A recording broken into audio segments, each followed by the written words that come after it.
Yes. नमस्कार, नमस्कार. मी रजनी साबदे येथे उपस्थित असलेल्या सर्व ज्योतिर्विदांचे महिला ज्योतिर्विद तर्फे मनापासून स्वागत आहे. महिला ज्योतिर्विद पुणे या संस्थेने अधिक मासानिमित्त सुरू केलेल्या ज्योतिषीय व आध्यात्मिक विषयावरील व्याख्यानांची मालिका सुरू केली आहे.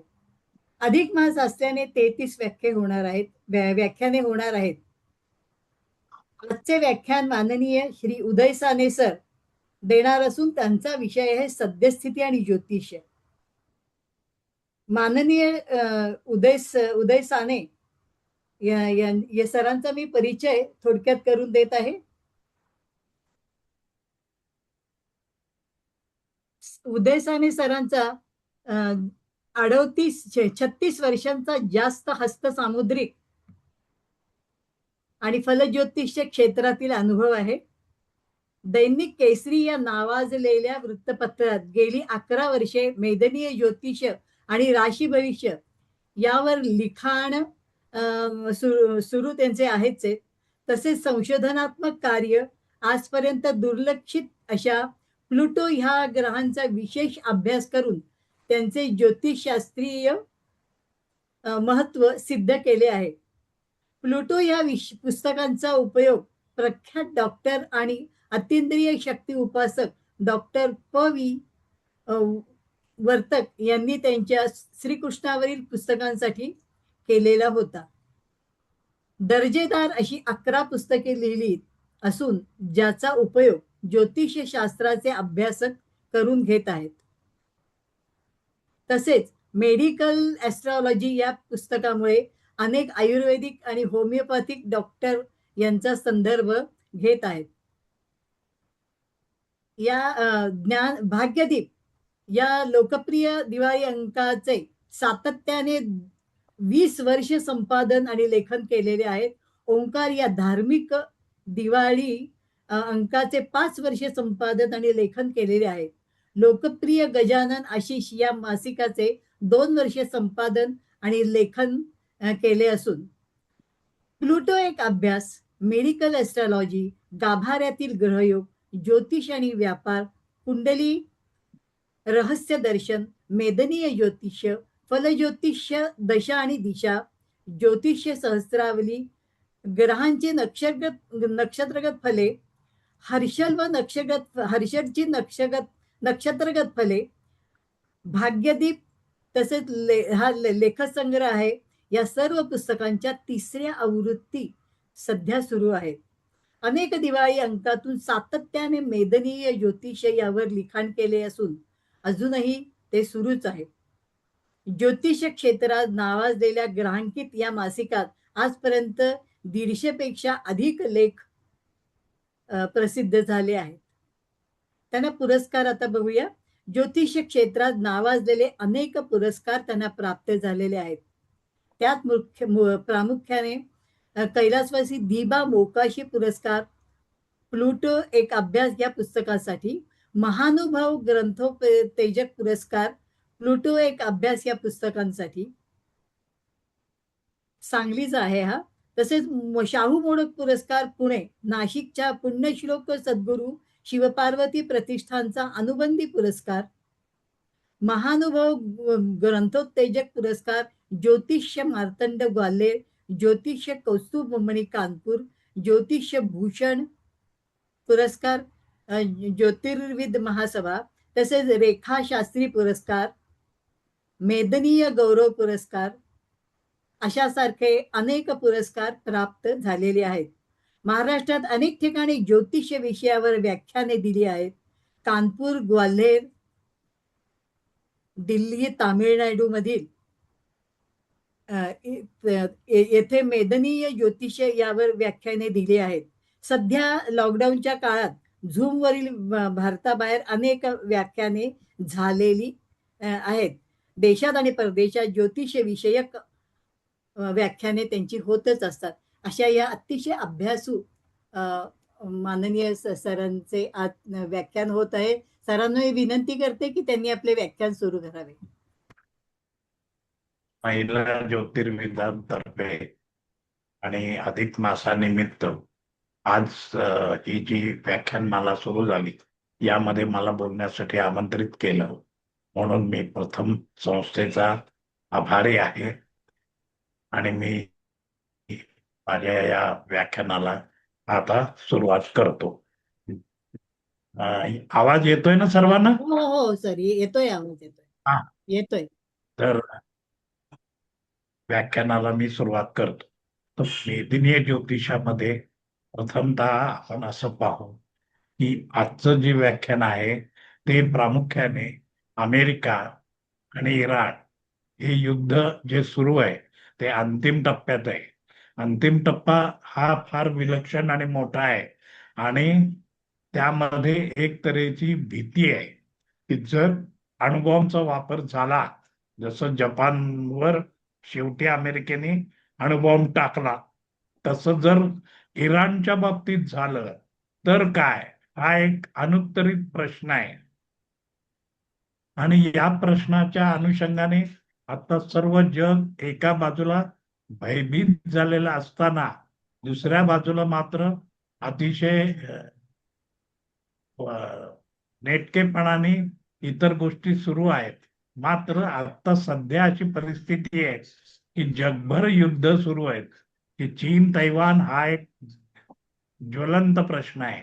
तसंच भारत पाकिस्तान हा देखील एक मोठा प्रश्न आहे. त्याचबरोबर रशिया आणि युक्रेन हा एक मोठा प्रश्न आहे.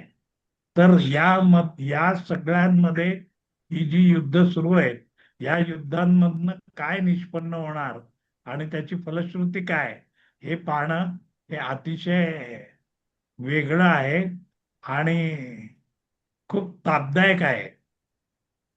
तर मुख्यतः आता आपल्याला हे बघायचंय की इराण आणखी किती काळ तग धरतं.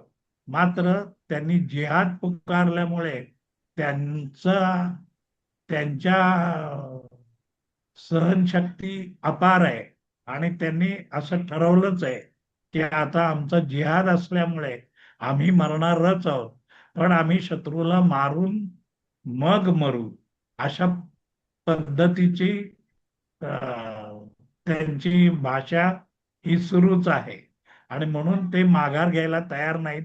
त्याचबरोबर अमेरिका सुद्धा की ज्या युरेनियमच्या साठ्यासाठी हे इतकं त्यांनी मोठं सगळं भांडवल उभं करून भांडणं केली आणि युद्ध पुकारलं.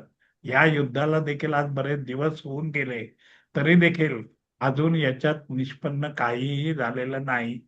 ऑन द कॉन्ट्री अमेरिकेचं बऱ्यापैकी नुकसान याच्यामध्ये झालेलं आहे आणि त्या मानाने इराण हे अमेरिकेच्या पुढे मुळातच दुर्बल राष्ट्र असल्यामुळे जरी त्यांचं खूप नुकसान झालं असलं तरीही त्यांनी अमेरिकेला खूपच चांगली टक्कर दिली आहे आणि अजूनही ते देत आहेत, यात काहीही शंका नाही. आणि या पद्धतीत आता प्रश्न असा आहे की अमेरिका अणुबॉम्ब किंवा तत्सम मोठा हत्यार वापरणार का या युद्धासाठी, हाच मुख्य कळीचा मुद्दा आहे.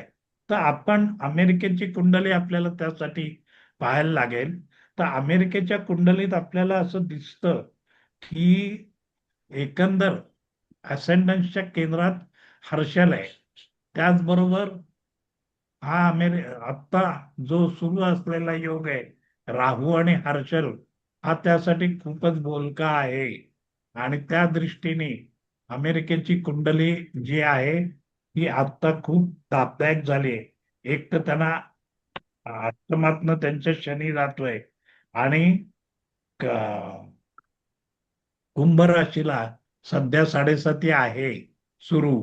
तर त्या दृष्टीने अमेरिकेला अतिशय तापदायक ग्रहमान आहे की त्यांना शनी चांगला नाहीये, त्यांना राहू चांगला नाहीये आणि या सर्व परिस्थितीमध्ये त्यांना आता लढावं तर लागणारच आहे.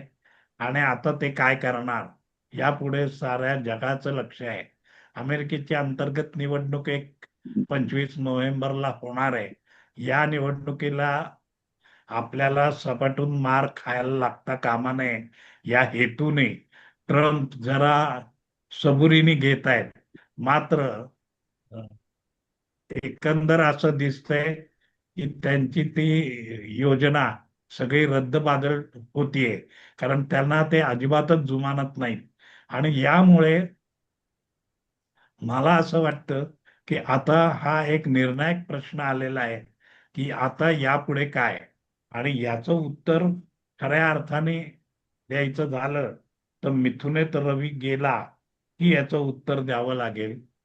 कारण 15 तारखेनंतर मिथुनेत रवी जाईल. मिथुनेत रवी गेला की मात्र शनीच्या केंद्रात येईल आणि तिथे काहीतरी मग निश्चितपणे एक निर्णय घ्यावा लागेल आणि तसा तो घेतला जाईल.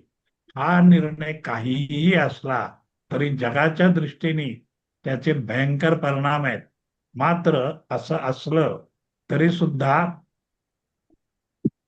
सुद्धा भारताने मात्र आपली जी तेलाची काटेकोर गरज आहे, या गरजेसाठी म्हणून भारताने मात्र आफ्रिकन राष्ट्रांना हाताशी धरून त्यांच्याकडनं भारत तेल खरेदी सध्या करत आहे. आणि ही भारताला राष्ट्र भरपूर सहकार्य करतायत.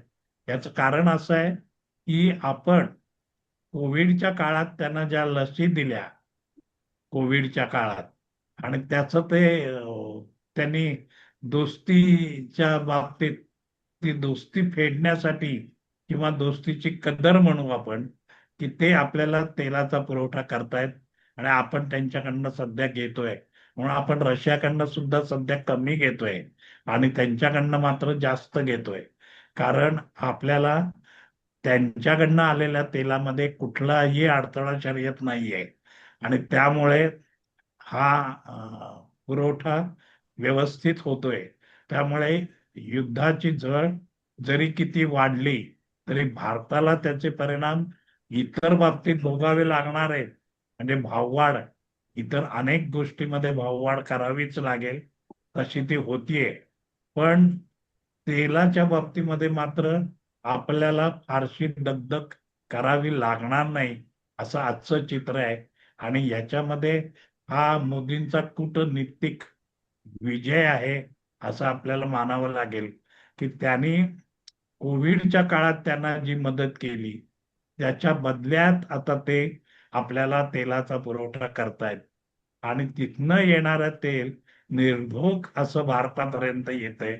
मध्ये कसलाही अडथळा नाहीये आणि त्यामुळे हे तेल निर्धोक आपल्याला मिळतंय. आणि म्हणून अर्थात एक आहे की इराण भारताला मित्र मानतो, त्यामुळे भारताची जहाजं जरी व्यवस्थित जात येत असली तरी एका जहाजावर नुकताच हल्ला झाला, तर त्याचं शोध सुरू आहे. मात्र आपल्याला हा अशा प्रकारचे हल्ले हे परवडणारे नाहीत, कारण आपल्याकडे इतर लोकांसारखी भरपूर जहाजं आहेत आणि आता त्यातलं एखादं गेलं तर काही बिघडत नाही अशी परिस्थिती नाहीये आपली. त्यामुळे आपल्याला हे खूप मोठे फटके आहेत असं समजायला पाहिजे. कारण त्यामुळे त्या दृष्टीने सगळी पावलं उचलली जात आहेत. पण जगाला हे युद्धाच्या खाईत लोटणाऱ्या अमेरिकेची मात्र आता अक्षरशः चहूबाजूनी कोंडी होतीये. की एक तर युद्धात त्यांना काही फारसं मिळालेलं नाही, मुख्य म्हणजे ज्यासाठी हे युद्ध केलं गेलं त्यामध्येही काही निष्पन्न होईल असं नाही.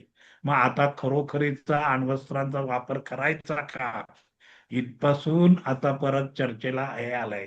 अमेरिकेचा जो दुसरा पक्ष आहे अमेरिकेतील, तो अणुयुद्धाला विरोध करणार आहे आणि कुठल्याही परिस्थितीचा वापर होता कामा नये असं त्यांनी वारंवार ट्रम्प प्रशासनाला बजावलेलं आहे. मात्र शेवटी युद्ध हे युद्धच असतं आणि त्यामुळे ते जिंकण्यासाठी कुठल्याही परिणामाला अमेरिका जाते. हे आपल्याला सेकंड वर्ल्ड वॉरच्या निमित्ताने दिसलं की ज्या शास्त्रज्ञांनी हा अणुबॉम्ब शोधला त्यांनी सांगितलं होतं की हे केवळ भीती दाखवण्यासाठी आम्ही तुमच्याकडनं हे घेतलं आणि बॉम्ब बनवलाय, पण हे केवळ भीती दाखवण्यासाठी. मात्र जसं जपानची सरशी व्हायला लागली तसं मात्र त्यांनी तात्काळ निर्णय घेऊन अंमलातही आणला आणि हिरोशिमावर 10 वाजून 10 मिनिटांनी पहिला अणुबॉम्ब पडला. तर हे सगळा इतिहास ताजा आहे, लोकांपुढे आहे आणि त्याचे परिणामही सर्व जगाने बघितलेले आहेत.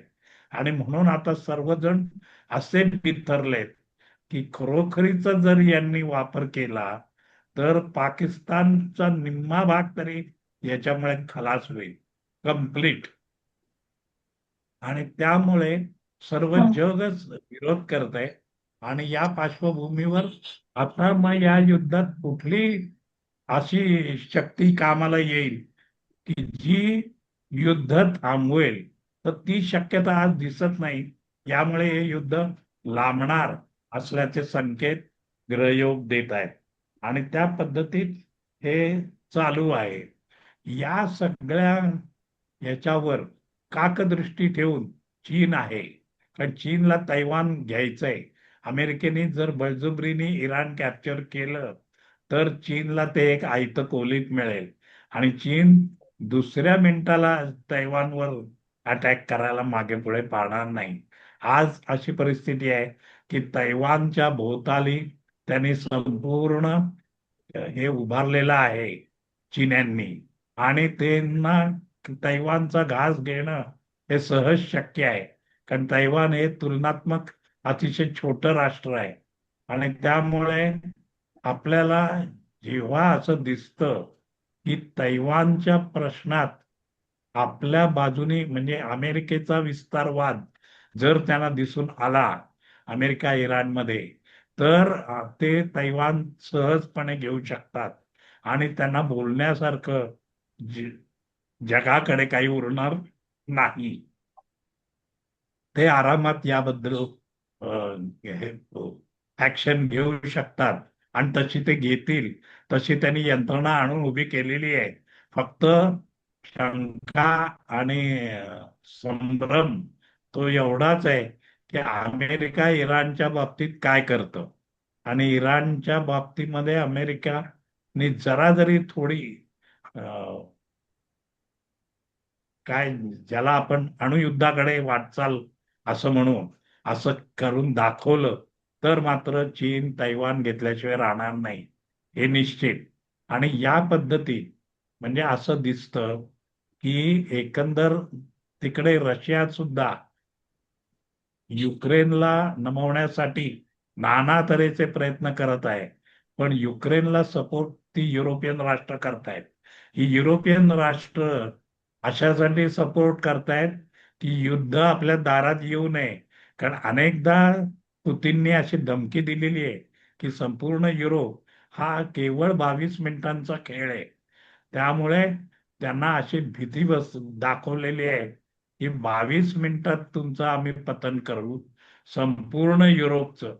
आणि त्यामुळे युरोपियन राष्ट्र बिथरलेत, घाबरलेत आणि आता आपल्या दारात युद्ध यायलाच नको म्हणून ते युक्रेनला सर्व तऱ्हेची मदत करतायत. असं तिकडे एक तो हे सुरू झालाय. मात्र त्यातही काही अजून फारसं निष्पन्न झालेलं नाही. त्यामुळे हे युद्ध तेही लांबेल असं दिसतं. आणि हे युद्ध लांबण्याची कारणं हीच आहेत की आपल्या देशावर युद्धाचं सावट नको म्हणून दुसऱ्या देशांमध्ये दुसऱ्या देशाला सर्व तऱ्हेची मदत ही राष्ट्र करतायत. आणि यातूनच असं दिसतंय की हे युद्ध हे तिन्ही पातळ्यांवर म्हणजे रशिया युक्रेन, चीन तैवान आणि अमेरिका इराण अशा तिन्ही पातळ्यांवर हे युद्ध लांबेल असं वाटतं. आणि त्यातून निष्पन्न मात्र काहीही फारसं होणार नाही. मुळामध्ये हा विस्तारवाद अमेरिकेने जाणीवपूर्वक जोपासलेला आहे आणि प्रत्येक राष्ट्राच्या विरुद्ध त्यांनी अशा तऱ्हेचं एक षडयंत्र तयार करून त्या राष्ट्राशी युद्ध पुकारलेलं आहे. इराकच्या बाबतीत आपण बघितलं त्याप्रमाणे प्रत्येकाच्या बाबतीमध्ये तुमच्याकडे अणुशक्ती आहे, तुम्ही बॉम्ब बनवाल या केवळ भीतीपोटी ते प्रत्येक छोट्या राष्ट्रांना धमकावत सर्व तऱ्हेची स्वतःची मनमानी करत आलेले आहेत. यामध्ये त्यांचा अंतर्गत उद्देश आपल्या देशातील शस्त्र विकली जावीत हा जसा आहे, तसं जागतिक राजकारणामध्ये आपला दबदबा कायम राहावा हा देखील त्यांचा मूळ उद्देश आहे. आणि या पोटी प्रत्येक राष्ट्राध्यक्षांनी अशा तऱ्हेची युद्ध पुकारलेत. अपवाद फक्त बराक ओबामांचा मात्र होता. त्यांनी कोणत्याही राष्ट्राविरुद्ध अशा तऱ्हेचं पाऊल उचललं नाही. आणि त्यामुळे ते अमेरिकेतले वेगळे एक राष्ट्राध्यक्ष झाले. नाहीतर प्रत्येक राष्ट्राध्यक्षांनी, जॉर्ज बुश असो कोणी असो, त्यांनी युद्ध ही पुकारलेली आहेत आणि ती युद्ध त्या त्या वेळेला त्यांनी खेळली आणि त्यामध्ये विजय मिळाला. ही जी चटक त्यांना लागली आहे त्याला इराणने निर्णायक ब्रेक लावलाय. आणि इराणचा हा ब्रेक खरोखरीचा म्हणजे कौतुकास्पद अशासाठी आहे की हे इतकं छोटं राष्ट्र असून सुद्धा त्यांनी इतकी थुक्क करणारी प्रगती केली आहे की त्यांची अण्वस्त्र किती आहेत, त्यांच्याकडे अजून शस्त्रसाठा किती आहे त्याचा नेमका अंदाज जगाला आलेला नाही. आणि तो ते वापरतायत, वेळ प्रसंगी सदोदित वापरतायत. अशा परिस्थितीमध्ये अमेरिका आता काय निष्पन्न करणार या युद्धातून हेच पाहण्यात मोठं इंटरेस्ट आता निर्माण झालेला आहे. ट्रम्प प्रशासनाची सर्वत्र नाचक्की होत आहे आणि याला अपवाद काहीही नाही. अशा परिस्थितीमध्ये आगामी निवडणुकीमध्ये ट्रम्प प्रशासन हे कितपत विजयी होईल हे शंकाच आहे. अशा वेळेला हीच अशी वेळ आहे की अमेरिकेची धोरणं एका बाजूला हे मनमानी शासन आणि दुसऱ्या बाजूला या अशा पद्धतीने एकसारखं जगाला युद्धाच्या खाईत लोटण्याचं अगोचरपणा हा अतिशय त्रासदायक झाल्यामुळे अमेरिकेतली काही राष्ट्र फुटीच्या उंबरठ्यावर उभी आहेत आणि ती फुटून एक नवी अमेरिका तयार करतील असं मला दाट वाटतं. आजच्या या व्याख्यानामध्ये हे मी माझं भविष्य वर्तवून ठेवतो की अमेरिका हे राष्ट्र दुभंगलं जाणार आहे आणि या राष्ट्राच्या दोन अमेरिका आता तयार होतील या पद्धतीने. कारण हे याच्यातून एकच निष्पन्न होतं की अणुबॉम्ब जर टाकला गेला तर युद्ध जरी लवकर संपलं तरी जगाचा विनाश प्रचंड होईल आणि तो अमेरिकेला परवडणारा नाही. कारण त्याची नुकसान भरपाई द्यावी लागेल आणि नुकसान भरपाई ही अमेरिकेला परवडणारी नाही. मुळातच अमेरिकेजवळ वाटतं तितकं आता आर्थिक सामर्थ्य नाही. मध्यंतरी ट्रम्प प्रशासनाला आपल्या याचे व्हाईट हाऊसचे पगार द्यायला पैसे नव्हते, अशी त्यांची आत्ताची अवस्था आहे. आणि त्यामुळे पूर्वी इतका अमेरिकेचा आता आर्थिक दबदबा नाही आणि सर्व बाजूनी ते मेटाकुटीला आलेले आहेत. अशा परिस्थितीमध्ये कारण नसताना हे युद्ध पुकारल्यामुळे अतोनात नुकसान झालंय आणि हे नुकसान भरून निघण्याचा कुठलाही नजीक हे दिसत नाही, पर्याय दिसत नाही. अशा परिस्थितीत आता डोंगरावरून चेंडू घरंगळत ज्या वेगाने खाली जातो त्या वेगाने अमेरिका ही खालोखाल जात आहे, खाली खाली जात आहे. आणि अशा कचाट्यामध्ये ही सापडल्यामुळे अमेरिकेतली ही जी सुजाण काही नागरिक आहेत त्या या राज्यांमधनं त्यांना प्रखर विरोध आहे. अशी सर्व राज्य एकत्र येतील आणि एक नवी अमेरिका स्थापन करतील यावर माझा ठाम विश्वास आहे. हे भविष्य कारण असं त्याला अजून एक फलज्योतिषीय कारण आहे, ते म्हणजे प्लुटो हा मकरेत आलेला आहे. प्लुटो मकर राशीत आल्यामुळे हा धोका अमेरिकेपुढे जास्त आहे. कारण प्लुटो अमेरिकेच्या कुंडलीत 6ष्ठ स्थानात आहे म्हणून तो युद्धाला एक सारखा प्रवृत्त करत आहे आणि प्रवृत्त करून युद्ध घडवून आणण्याचं कसब प्लुटोमध्ये असल्यामुळे प्लुटो हा सर्वाधिक हानी करणारा ग्रह आहे. आणि त्यामुळे आणि मृत्यूचा कारक आहे, मृत्यूला कारण देणार आहे. आणि त्यामुळे या अशा पद्धतीने अमेरिका आता चहूबाजूनी गोत्यात येत चाललेली आहे. आणि हा गोता दिवसेंदिवस वाढत आहे. अनेक जसजसं नोव्हेंबर महिना जवळ येईल तस तसं या निवडणुकीनंतरची अमेरिका कोणती हे पाहणं हे अतिशय औत्सुक्याचं ठरणार आहे. आणि मुळात जाणत्यांनी याचा विचार करावा की आता हे बीज रुजलेलं आहे. प्रत्यक्षात मात्र कधी ही पावलं उचलली जातील हे त्यांचं त्यांनाच माहिती असलं तरी आपण ग्रहांच्या अनुषंगाने याचा तर्क करू शकतो. आणि ग्रहांच्या अनुषंगाने याचा तर्क करताना नोव्हेंबर नंतर या अशा पद्धतीचं काहीतरी पाऊल दोन चार राज्य तरी निश्चित उचलतील आणि स्वतःला अमेरिकेपासून वेगळे अमेरिका असं घोषित करायला ते मागे पुढे पाहणार नाहीत असं वाटतं. कारण सर्व तऱ्हेने ट्रम्प प्रशासनाने त्यांना जेरीस आणलेला आहे. एक तर अतोनात खर्च, हा प्रचंड खर्च त्यांना आता परवडत नाही. आणि यासाठी एकसारखे पैसे आणि त्यामध्ये मानवतेला तर त्यांनी हरताळच फासलेला आहे. अशा पद्धतीने अमेरिकेच्या ज्या काही एक विशिष्ट गोष्टी होत्या की मानवता, सदृदयता आणि सर्वांना सर्वसमावेशक अशी काही जी धोरणं होती त्यांना कंप्लीट हरताळ फासत ट्रम्प प्रशासनाने या सर्वांच्याच बाबतीत हे उतरलेले आहेत मनातून. आता प्रत्यक्ष अंमलबजावणी मात्र केव्हा होते हे पाहणं मोठं रंजक ठरणार आहे. अशा पद्धतीने प्लुटो हा अमेरिकेचे 2 तुकडे करणार, त्यात 2 ते 3 तुकडे करणार, यात काडीचीही शंका घ्यायचं कारण नाही. अधिक मासानिमित्ताने आणि कमला एकादशीच्या शुभ मुहूर्तावर हे भाकीतनी आज केलंय ते निश्चितपणे खरं होईल यावर माझा ठाम विश्वास आहे. Yes yes.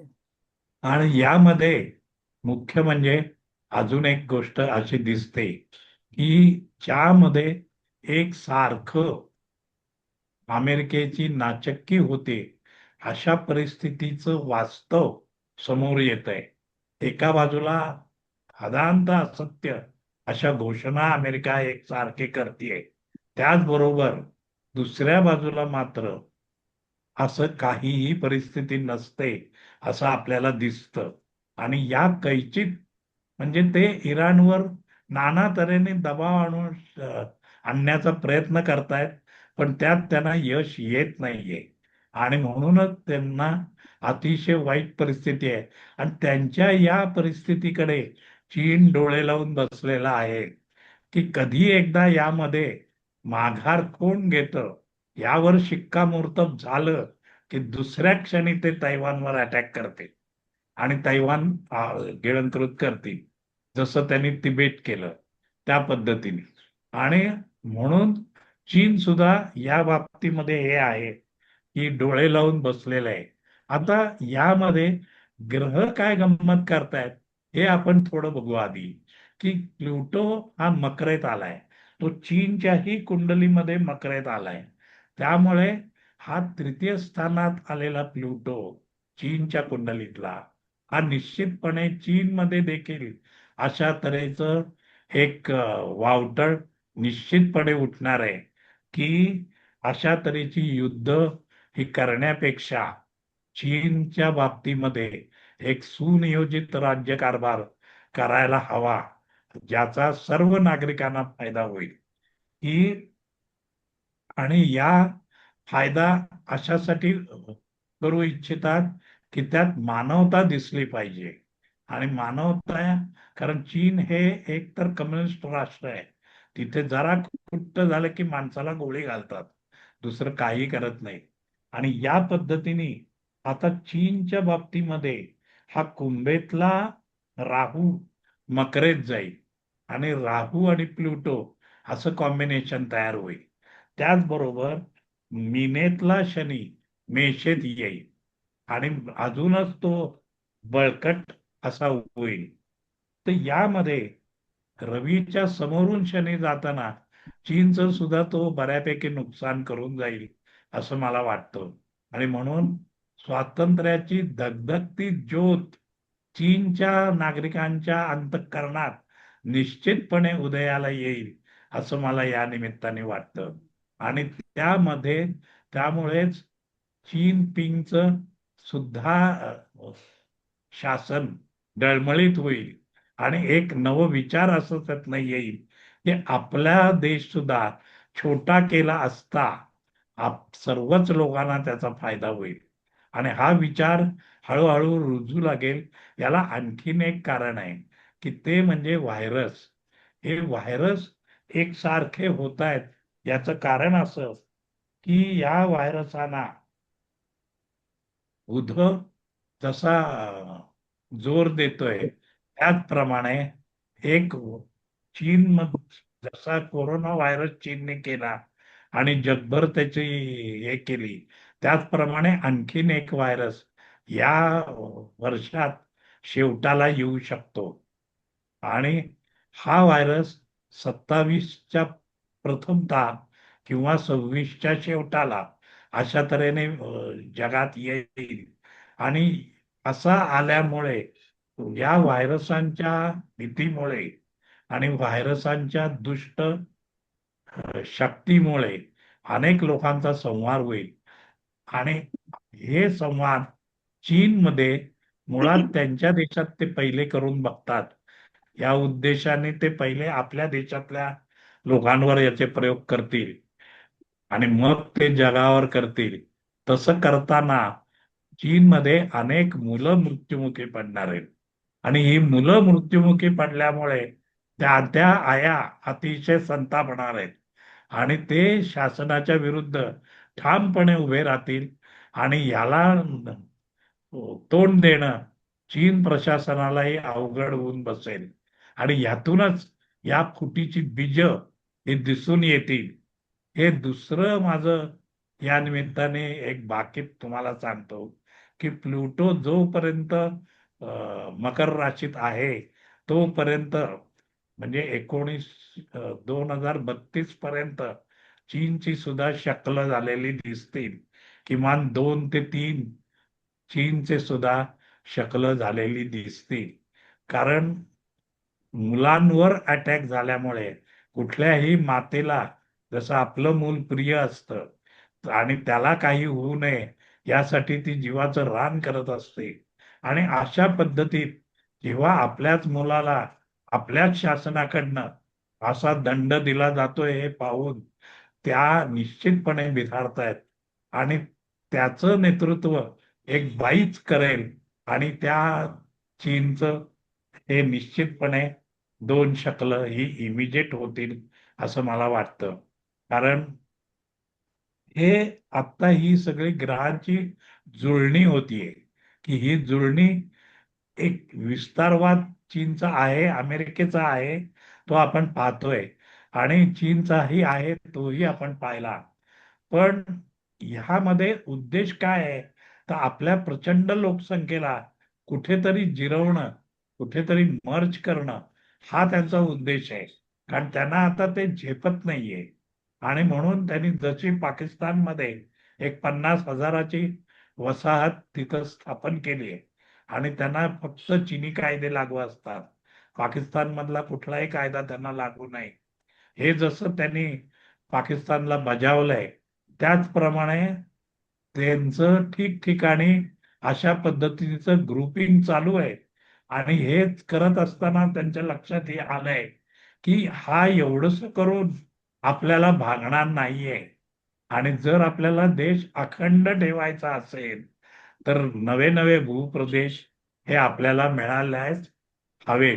म्हणजे अमेरिकेसारखीच त्यांची योजना आहे आणि ती योजना अंमलात आणण्याचा त्यांचा प्रयत्न राहील. आणि या प्रयत्नातूनच हे सगळं पुढचं रामायण घडणार आहे. आणि त्याचं निश्चितपणे आपल्याला प्रतिसाद असा जनतेकडनं त्यांना मिळतो आणि त्या बाईंचं एक नवं नेतृत्व कसं अचानकपणे उभं राहतं हे पाहणं सुद्धा मोठं मनोरंजनाचं ठरेल. कारण हा सुद्धा एक वेगळा अभ्यास आहे की जो राष्ट्रीय राजकारणाला एक वेगळी दिशा देणार आहे. की सगळ्या नुसतीच तुम्ही राष्ट्राच्या सीमा जरी रुंदावत गेलात तरी देखील त्या जनतेला अन्न वस्त्र पुरवठा हा तुम्हीही करायलाच पाहिजे. आणि तसा तो करता येत नसेल तर तुम्हाला सत्तेवर राहण्याचा अधिकार नाही. हे यातून सिद्ध होतं आणि तेच चीनच्या बाबतीतही घडणार आहे. म्हणून चीनला देखील मकरेत जाणारा राहू आणि मेषेत जाणारा शनी हे परवडणारे ग्रह नाहीत असं या ठिकाणी दिसून येतं. तसंच अमेरिकेला मेषेत जाणारा शनी हा परवडणारा नाही. त्याचप्रमाणे कुंभेत येणारा आहे, मकरेत येणारा राहू हा देखील अमेरिकेला परवडणारा नाही. आणि हा शनी राहू जो केंद्रयोग आहे हा केंद्रयोग हा निश्चितपणे तापदायक ठरेल. यातून एक अशा तऱ्हेचं जसं आपण सामान्य माणसांच्या कुंडल्यात म्हणतो की शनी राहू एकत्र आहेत म्हणजे काहीतरी एक जबाबदारी आली अशी एक जबाबदारी यांच्यावर येते अनपेक्षितरित्या. आणि हे जोखड त्यांना तसं काढून टाकता येणार नाही सहजासहजी. कारण ते नियतीने त्यांच्या गळ्यात बांधलेलं आहे आणि त्यामुळे त्यांना हे यातून बाहेर पडता येणार नाही आणि सोडवताही येणार नाही. आणि यातूनच या मोठ्या राष्ट्रांची तुकडे झालेले आपण पाहाल. आणि या दृष्टीने ही मोठी राष्ट्र त्या दृष्टीने वाटचाल करत आहेत असं आपल्याला दिसतं. तिसरं जे आपलं आजच्या विषयामध्ये आहे की इराणला सुद्धा की युरेनियम द्यायचं नाही हे ठीक आहे. तुम्ही ते धोरण म्हणून स्वीकारलंय. तुम्ही जिहाद पण केलात. त्याला अनुषंगाने किती यश येत आहे हे तुम्ही पाहताच आहात. अशा परिस्थितीमध्ये यापुढे इराणच्या कुंडलीमध्ये सुद्धा मेष मीनेतून मेषेत जाणारा शनी आणि मकरेत जाणारा राहू हे अतिशय तापदायक आहे. म्हणून ज्या तेलाच्या जीवावर इराण उड्या मारत होतं त्याच तेलाच्या बाबतीमध्ये त्यांना देखील अतिशय वाईट काळाला सामोरं जावं लागणार आहे. आणि युद्धामुळे झालेली हानी ही सहजासहजी भरून निघणार नाही. आणि म्हणून पुढची 6-7 वर्ष त्यांना अतिशय कष्ट 24 तास करावे लागतील हेच यातून दिसून येतं. त्यामध्ये त्यांचं डोंगरच्या डोंगर पोखरून त्याने आतमध्ये जे सगळं शस्त्र साठा उभा केलाय हे मात्र केवळ अद्वितीय असं नव्हे तर प्रशंसनीय आहे. कारण एखादा देश अमेरिकेसारख्या तुल्यबळ आणि प्रचंड विध्वंसक देशाविरुद्ध इतके काळ लढतो आणि तरी देखील आपलंच घोडं दामटतो हे निश्चितपणे स्तुत्य आहे. आणि अमेरिकेकडून त्यांना नुकसान भरपाई ही नक्कीच मिळू शकते यावर माझा विश्वास आहे. पण अमेरिकेने त्यांची जी अनेक खाती सीज हे केलेली आहेत गोठवलेली आहेत तीही त्यांना सोडवायला लागतील. आणि अमेरिकेकडनं अशा तऱ्हेचा पैसा त्यांना उपलब्ध होईल आणि त्यातून ते आपल्या राष्ट्राची पुनर्बांधणी हे करू शकतात.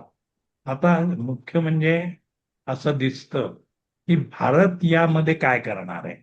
तर भारताला या दृष्टीने सर्व तऱ्हेने अलर्ट राहावं लागेल. मोदी साहेब अतिशय स्तुत्यपणे आणि अतिशय व्यवस्थितपणे देशाला पुढे नेण्याचं धोरण राबवत आहेत. म्हणून मोदींचं एकच वारंवार म्हणणं आहे आणि ते म्हणजे नेशन फर्स्ट. हा जो त्यांनी पुकारा दिलेला आहे की भारत प्रथम आणि मग बाकीचं त्याप्रमाणे म्हणजे पक्षही नंतर पण भारत प्रथम हा अतिशय स्तुत्य आहे. यांनी एक तऱ्हेचा राष्ट्रवाद त्यांनी भारतीयांच्या मनातही पुरेपूर जागवलेला आहे. आणि त्या अनुषंगाने आपली धोरणं चाललेली आहेत. कारण त्यांना एक माहिती आहे की जग हे म्हातारं होत जाणार आहे. प्रत्येक वर्षी एक एक वर्ष उलटलं की त्या त्या वर्षांनी जग म्हातारं होईल. ऑन द कॉन्ट्री भारत मात्र तरुण होत जाईल. कारण भारताकडे तरुणांची संख्या जास्त आहे आणि म्हाताऱ्या लोकांची संख्या तुलनात्मक कमी आहे. आणि त्यामुळे इथून पुढे प्रत्येक दिवस हा आपलाच आहे असं म्हणलं तर ते वावगट म्हणजे चुकीचं ठरणार नाही. कारण एक एक माणूस जो व्यवस्थित नोकरी करू शकतो तो 10 लोकांना नोकरी लावून पण शकतो. आणि हे धोरण सरकारने ठेवल्यामुळे अनेक नवे उद्योजक उभे राहतील आणि नव्या उद्योजकांना सर्व तऱ्हेची मदत, सवलत, साथ ही सरकारकडनं मिळत आहे. आणि म्हणून भारताची प्रगती ही दामदुपटीने होत राहील. आणि या गोष्टीचा फायदा जगाला जगाला आता भारत शस्त्र विकायला लागला. ज्या दे ज्या ज्या भारताला जगाकडनं शस्त्र विकत घ्यायला लागत होती तोच भारत आता जगाला शस्त्र विकायला लागला. या पद्धतीने जशी प्रगती झाली तशीच प्रगती यापुढेही होईल. आणि म्हणून आता सध्या जी एक वावटळ उठली आहे की मोदींच्या नंतर कोण, मोदींच्या नंतर कोण. कारण त्यांचा वाढदिवस जसा सप्टेंबरला जवळ येत तशी ही वावटळ अधिक जोराने कामाला लागेल. पण असं काहीही होणार नाही आणि मोदीच अधिकारावर राहतील आणि व्यवस्थित राज्यकारभार करतील. आणि त्यामुळे 2028 पर्यंत तरी मला असं वाटतं की मोदीच हे कार्यरत राहतील. आणि मध्येच एक 27ची एक टर्म अशी येणार आहे की कदाचित नेहरूंना या सॉरी मोदींना जर काही आजारपण वगैरे असं काही आलं तर तात्पुरतं हँडओव्हर असं कोणाला तरी ते करू शकतात. मात्र तो त्यांचा अत्यंत विश्वासातला माणूस असेल. आणि पण अशी वेळ बहुधा येणार नाही असं मला वाटतं. कारण त्यांची स्वतःची स्पिरिच्युअल ताकद ही या सगळ्यावर मात करणारी आहे. आणि म्हणून मोदी हेच 28 पर्यंत निश्चितपणे अधिकारावर राहतील असं काही एक नाही. पण त्यामुळेच भारताची चौफेर प्रगती जगाला दिसेल. एक पावसावर फक्त आपलं गणित थोडस डळमळतं किंवा आपण पण असं जरी असलं तरी आता उद्योग क्षेत्र हे वाढत चाललेलं आहे. आणि त्या मानाने शेती क्षेत्र हे थोडं कमी होत आहे किंचित. आणि म्हणून जास्तीत जास्त लोकांना उद्योगाला लावून निश्चितपणे तुम्ही प्रत्येक गोष्टीची निर्मिती करा. जागतिक बाजारपेठा आता खुल्या आहेत. सर्व ठिकाणी आता आपण व्यापार करू शकतो. हा विश्वास मोदींनी तरुणांना दिल्यामुळे आपला व्यापार आणि आपले एकंदर निर्यात ही झपाट्याने वाढत जाते. आत्ता मात्र ही काहीशी कमी आहे. याचं कारण आपल्याला तेलासाठी भरमसाठ पैसे द्यावे लागत आहेत. आणि लगेचच असा प्रश्न उभा राहिलाय की त्याच्यावर सोल्युशन नाहीये. अमेरिका इराणवर लगेच सोल्युशन नाही. सोल्युशन आहे ते म्हणजे डायरेक्ट अणुबॉम्ब टाकण्याचं. मग हे पाप कोण करणार यावर आता खलबत सुरू आहे. किंवा मर्यादित याच्यामध्ये असं काही होऊ शकतं का? किंवा मर्यादित अण्वस्त्रांचा वापर करून इराण गप्प बसेल का? हे यातून उपप्रश्न तयार झाले. पण मला असं वाटतं की अशा कुठल्याही प्रतिसादाला इराण दाद देणार नाही. कारण त्याने अगोदरच जाहीर केलंय की आम्ही जिहाद पुकारलेला आहे. आणि जिहादचा अर्थच हा होतो की आम्ही मरायला तयार आहोत. पण आम्ही तसे मरणार नाही. आम्ही तुम्हाला मारून मरू. यामध्ये शेवटपर्यंत हे युद्ध जाईल असं मला वाटतं.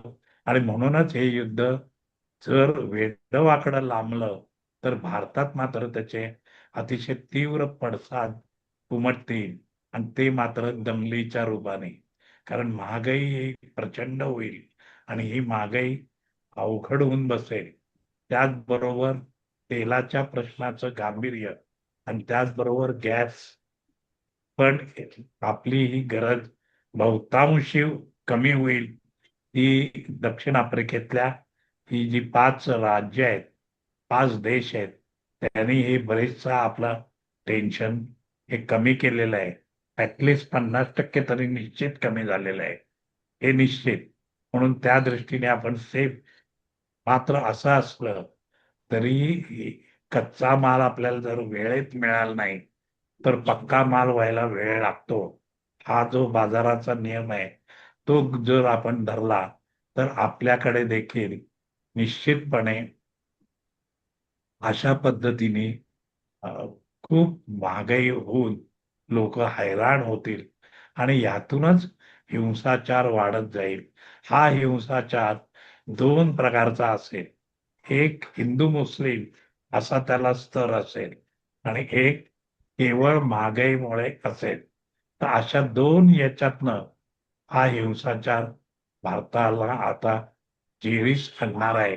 आणि हा सगळा भाग हा 27 किंवा 26च्या शेवटाला, कारण हे पुढचे 3 महिने अत्यंत तापदायक सर्व जगाला आहेत. याच आत्ता रवी बदलला की 1 महिन्यात एखादा भूकंप, एखादा विमान अपघात, एखादं वादळ हे निश्चितपणे येईल आणि अतोनात नुकसान करून जाईल. हे जसं दिसतं की मिथुनेत रवी आल्यामुळे हे जसं दिसतं, तसंच बघा या सगळ्या कुंडल्यांना हा मिथुन रवी लावून. त्याचबरोबर हे जे एकंदर ग्रहमान आहे, प्लुटो तर आता हलणार नाहीये. प्लुटो हा राहिलेला आहे याच्यामध्ये, मकरेमध्ये. आणि मकर रास ही निसर्ग कुंडलीच्या दशमात येते. म्हणजे प्लुटो हा सर्वांच्या डोक्यावर आहे आणि त्यातून ही सगळी वाटचाल सर्व जगाला करायची आहे. आणि म्हणूनच प्रत्येक ठिकाणी चांगलं काम करून सुद्धा 100% यश मिळेलच असं नाही. तसंच हे प्रत्येक भूमिकेत दिसून येईल. आणि म्हणून भूमिका चांगली का वाईट ह्याचा प्रश्न नसून भूमिका ही मांडताना आपल्याला प्लुटोला विचारात घ्यावंच लागेल, हे निश्चित. अशा परिस्थितीमध्ये पाकिस्तान मग काय करणार? पाकिस्तानमध्ये मुळातच अतिशय वाईट परिस्थिती आहे. चहू बाजूने हे राष्ट्र अत्यंत दुर्बळ झालेलं आहे आणि केवळ एक स्वतःचा कोणीतरी ऐकणारा अ, शासन असावं या भूमिकेतनं जग पाकिस्तानकडे बघतंय. अशा परिस्थितीमध्ये पाकिस्तानची हालत ही अतिशय वाईट आहे. आणि ही आणखी वाईट करायचं काम मोदीजींनी केलेलं आहे. ते म्हणजे सिंधू नदीचं पाणी. सिंधू नदीच्या पाण्यावरून आता पाकिस्तान आपल्याशी निश्चितपणे भांडणार आहे. आणि ही गोष्ट ही एकतर 26च्या शेवटापर्यंत किंवा 27च्या स्टार्टिंगला, म्हणजे जानेवारी नंतर अशा पद्धतीने पाऊल त्यांच्याकडनं उचललं जाईल. कारण सिंधू नदीच्या पाण्यावर त्यांचा बऱ्याचशा गोष्टी अवलंबून होत्या, या आजपर्यंत आपण त्यांना देत होतो. आपण एवढं कडवं पाऊल उचललं नव्हतं. पण मागच्या हल्ल्यानंतर, पहलगामच्या हल्ल्यानंतर मात्र हे कडवं पाऊल भारताला नाईलाजाने उचलावं लागलं आणि सिंधू नदीचं पाणी कायमचं बंद झालं. आणि हे पाणी त्यांना मिळावं म्हणून ते जीवाचं रान करणार आहेत.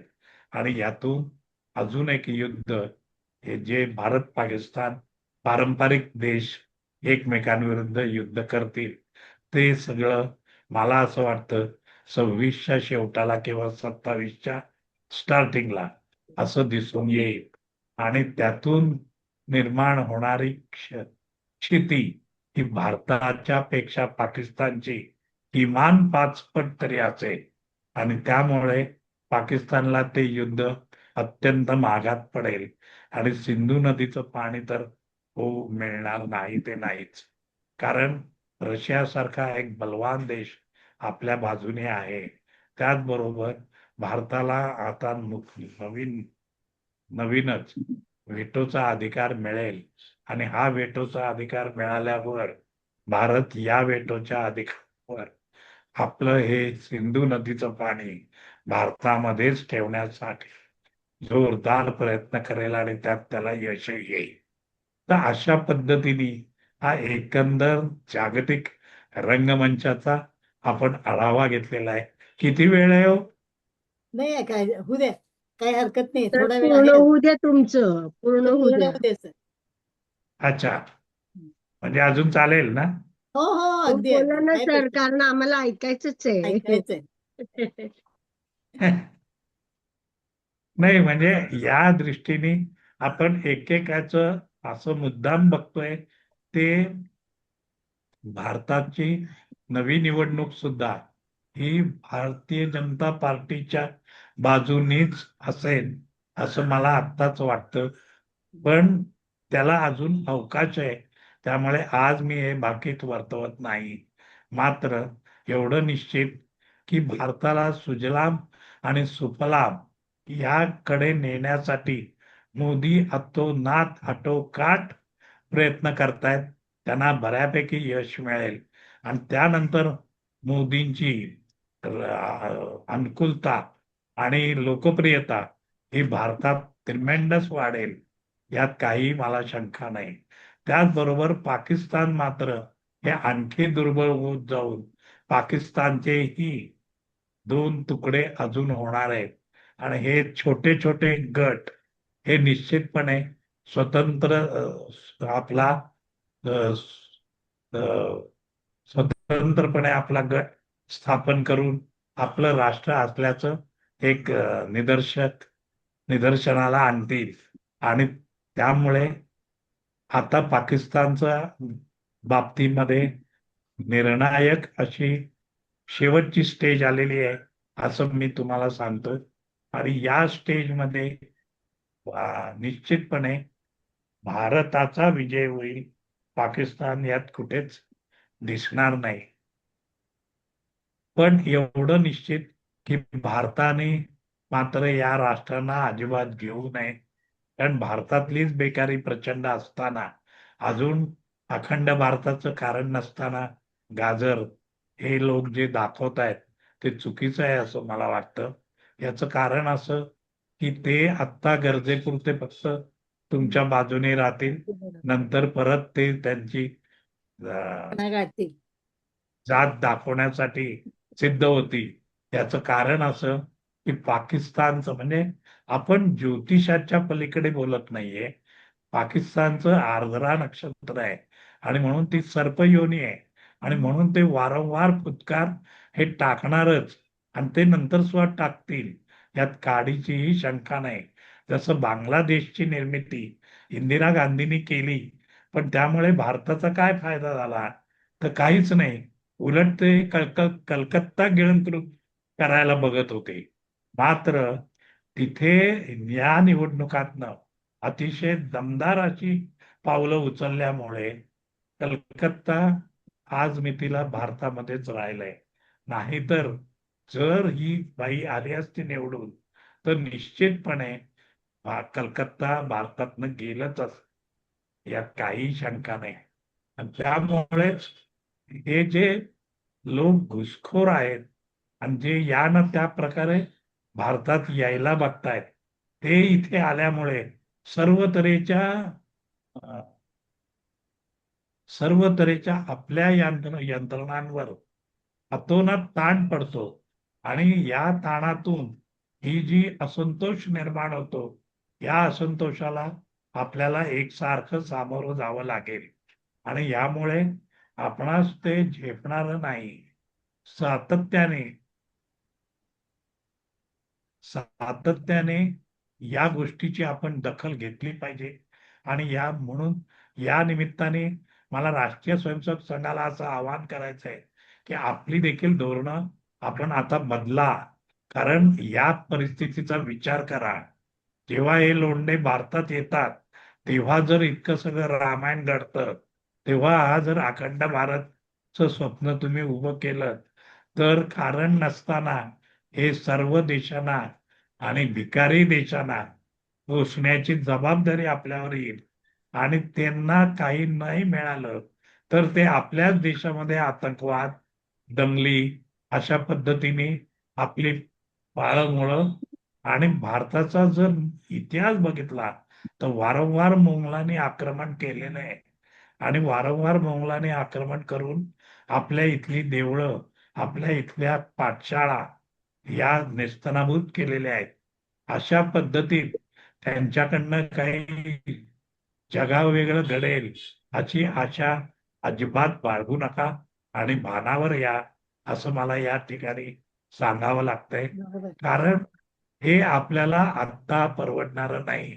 आपण आपल्याच देशातल्या लोकांना जर काही अन्न, वस्त्र, आणि घर हे देऊ शकत नाही, तेव्हा आपल्याला अखंड भारताची निर्मिती करून काय करायचंय, म्हणजे आपण काय निष्पन्न करणार. म्हणजे आपल्याकडे देखील हे अराजक वाढायला आपणच कारणीभूत ठरू असं मला वाटतं. आणि त्यामुळे हा विचार सोडून द्यावा असं मी आवाहन करतो. तर याचा विचार करता आपल्यालाही असं दिसतं की बारीक सारीक गोष्टीमध्ये देखील त्यांचा आपल्याला अतोनात त्रास व्हायला लागलेला आहे. हेच पुण्यामध्ये सुद्धा बघा, अतोनात ती लोक आलेली आहेत आणि जागोजाग त्यांचे धंदे सुरू आहेत. या सर्व व्यवसायांचा पुणेकरांना अतोनात त्रास होतोय. अशा परिस्थितीत केवळ तो माणूस काम करतो म्हणून कोणी बोलत नाहीये, किंवा त्यांना या अशा तऱ्हेच्या कुठल्याही वेगळ्या गोष्टीमध्ये स्वतःला गुंतवून घ्यायचं नाहीये म्हणून सर्व लोक शांत आहेत. पण ते वरकरणी शांत आहेत. अंतर्यामी प्रत्येक जण चिडलेला आहे, पण ती चीड तो कोणालाच दाखवू शकत नाही. हीच अवस्था निश्चितपणे अखंड भारताची होईल. आणि त्यावेळेला जो आगडोम निर्माण होईल तो 47 पेक्षाही भयंकर असेल. कळलं की नाही. 47ला जसं हिंदू मुस्लिम वॉर झालं आणि याच्यामध्ये हजारो हिंदूही मेले, हजारो पाकिस्तानीही मेले, त्याच तसंच वॉर, सिमिलर वॉर हे नंतर होऊ शकतं. या गोष्टीचा सम्यक असा विचार करावा. कारण भारत आता प्रगती करत आहे, चौफेर प्रगती करत आहे. त्यामुळे भारताकडे सर्वच लोक ताबडतोब आकर्षित व्हावी असंच भारताचं आत्ताचं चित्र आहे. आणि या दृष्टीने शांतता ज्याला आपण म्हणतो ती केवळ भारत देऊ शकतो. नेतृत्व ज्याला आपण म्हणतो ते केवळ भारत देऊ शकतो. यावर जगाचा आता विश्वास बसत चाललेला आहे. आणि म्हणूनच मोदींना जगभर अतिशय तुलनात्मक असं प्रचंड यश मिळत आहे, जे आजपर्यंतच्या कुठल्याही पंतप्रधानाला मिळालं नाही. इतकं जंगी यश त्यांना या निमित्ताने मिळताना दिसतंय. ते बरोबर 180 डिग्रीवर जाईल तर अखंड भारत झाला तर. आणि अतिशय वाईट देशाची अवस्था होईल. आणि म्हणून अशा पद्धतीचं पाऊल कोणीच उचलू नये आणि आपल्या देशाच्या विकासावर सर्वांनीच केंद्रित राहावं आणि त्या पद्धतीचाच विचार करावा. यामुळे आपणाला एक तऱ्हेचं सुनियोजित असं शासन आणि शांतता ही जशी भारतातल्या लोकांना देता येईल तसं जगातल्याही लोकांना देता येईल यावर माझा ठाम विश्वास आहे. आणि ही भूमिका निश्चितपणे स्वीकारली जाईल असं मला वाटतं. कारण आता ती बारीक विचार करायची वेळ आलेली आहे.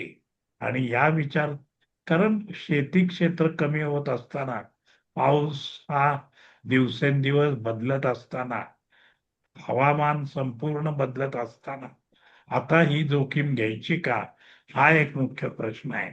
आणि म्हणून याच्यावर अजिबात आयघाई करू नये, ताबडतोब अंमलबजावणी व्हावी अशी माझी रास्त अपेक्षा आहे. आणि भारताला या सुजलाम सुफलाम वाटेकडे झपाट्याने घेऊन जावं हाच माझा ठाम विश्वास आहे. आणि मोदीजी तसं करतील यात काही तिळमात्र मला शंका नाही. कारण त्यांनी तसं करून दाखवलेलं आहे. अनेक व्यवसाय हे इतके जबरदस्त वाढत चाललेले आहेत. अनेक व्यवसायात नवी तरुण मंडळी आलेली आहेत आणि ते स्वतःचं कर्तृत्व दाखवण्यास सिद्ध झालेले आहेत. अशा परिस्थितीमध्ये ते आणखी 10 लोकांना निश्चितपणे कामाला ठेवू शकतात. आणि या पद्धतीने आपल्या बेरोजगारीवर आजच लगेच नसलं तरी देखील उत्तरार्धात मात्र चांगलं ग्रहमान आहे असं मला वाटतं. कारण मेषेत जाणारा शनी भारताच्या तृतीय स्थानात येतोय आणि त्यामुळे तो अपघात वगैरे जरी वाढवले त्यांनी तरी देखील निश्चितपणे या दृष्टीने चांगलं हे ठरेल. मात्र मेषेत जाणारा शनी भारताच्या रवीच्या समोर येतोय म्हणून असं वेडवाकडं पाऊल किंवा सत्तेवरच्या सर्वोच्च पदावर असलेल्या माणसाकडनं बारीकशी चूक सुद्धा भारताला सुमारे 25 वर्ष मागे लोटेल हेही आपल्याला दिसून येतं. आणि तसं होऊ नये म्हणून हा सगळा आपल्याला हे चाललेलं आहे. त्याचबरोबर मकरेत राहू जाईल, हा भारताच्या व्ययस्थानात जाईल आणि शनी राहू असं एक नवं कॉम्बिनेशन तयार होईल.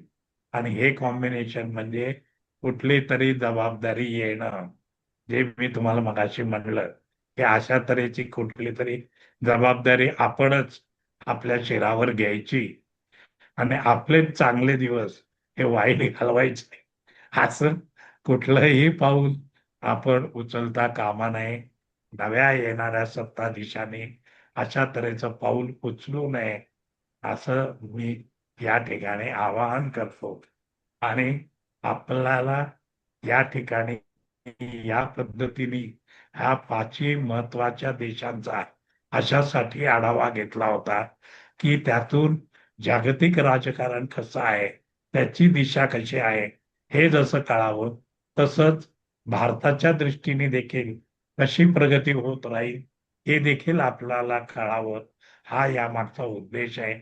आणि पुन्हा एकदा महिला ज्योतिर्विदांनी मला ही जी संधी दिली याबद्दल त्यांचा मनःपूर्वक आभारी आहे.